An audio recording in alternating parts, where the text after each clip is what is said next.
নমস্কার বন্ধুরা, রিঙ্কুর চ্যানেলে আমার সকল প্রিয় দর্শক বন্ধুদের ওয়েলকাম। আজকে আমাদের বাড়ির সরস্বতী পুজোর দ্বিতীয় দিন। পুরোহিত মশাই এসে গেছেন, উনি ওনার পুজো শুরু করে দিয়েছেন। এখন আমাদের আরতি হচ্ছে। আপনি যদি আমার চ্যানেলে নতুন দর্শক বন্ধু হয়ে থাকেন তাহলে প্লিজ আমার চ্যানেলটিকে সাবস্ক্রাইব করে পাশে থাকার অনুরোধ রইল। আশা করছি আমাদের বাড়ির পুজোর এই ভিডিওটি আপনাদের সকলের ভীষণ ভালো লাগবে, তাই পুরো ভিডিওটা স্কিপ না করে দেখার জন্য অনুরোধ রইল।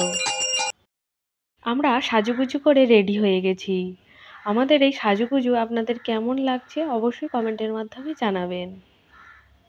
আজকে দধিকর্মা হওয়ার দিন, রয়েছে 5 রকমের ফল, মিষ্টি, বাতাসা। পূজার পর দিন পুনরায় পূজার পর চিঁড়ে এবং দই মিশ্রিত করে দধিকর্মা নিবেদন করা হয়। এই প্রসাদটি আমাদের বাড়ির সকলেই খেতে ভীষণ পছন্দ করেন। বিদ্যা ও সঙ্গীতের দেবী হলেন সরস্বতী। শাস্ত্রীয় বিধান অনুসারে মাঘ মাসের শুক্লাপক্ষের পঞ্চমী তিথিতে দেবী সরস্বতীর আরাধনা করা হয়। পুজোর পরের দিনটি অর্থাৎ আজকের দিনে আমাদের বাড়িতে অরন্ধন পালিত হয়। এখানে আমি ধুনো দিচ্ছি। ওদিকে শাশুড়ি মা দাঁড়িয়ে আছেন, ঠাকুরমশাইয়ের পুজো দেখছেন। এদিকে ইতু ঝাঁঝ ঘণ্টা নিয়ে বসে আছে। এটা আমাদের ঠাকুমা। আর পিছনে আসছেন, ইনিও আমাদের আর একটা ঠাকুমা। সরস্বতী পুজোর এই কয়েকটা দিন আমাদের ভীষণ পরিশ্রম হয়, কিন্তু আমরা খুব আনন্দ উপভোগ করি। পূজার জন্য মাকে বাসন্তী রঙের গাঁদা ফুলের মালা পরানো হয়েছে। এছাড়াও কয়েকটি বিশেষ পূজা সামগ্রী যেমন অভ্র, আমের মুকুল, দোয়াত, কলম ও জবের শীষ এবং পলাশ ফুলও দেয়া হয়েছে।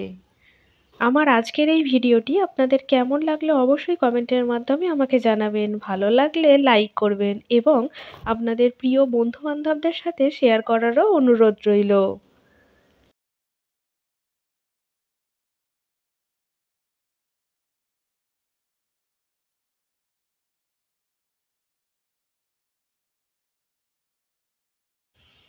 আরতি হয়ে গেছে। এদিকে পূজাও কমপ্লিট হয়ে গেছে। এখানে আমার শাশুড়ি মা মেখে ফেলছেন দধিকর্মা। সরস্বতী পুজোর পরের দিন শীতল ষষ্ঠী। এই দিন আমাদের বাড়িতে গোটা সেদ্ধ রান্না করা হয়। পরদিন সকালে মুড়ির সাথে গোটা সেদ্ধ নিয়ে বসে গেছি পূজার পরে। আর আমাদের দুপুরের থালিটা আপনাদের দেখিয়ে দিচ্ছি। আজ কিন্তু অরন্ধন, এই রব রান্না আগামীকাল হয়েছিল।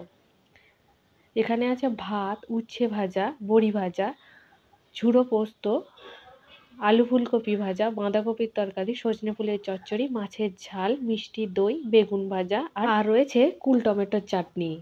আজকে এ পর্যন্তই। আবার আপনাদের সাথে দেখা হবে অন্য একটি পর্বে, অন্য একটি নতুন ভিডিওর সাথে। সবাই ভালো থাকবেন।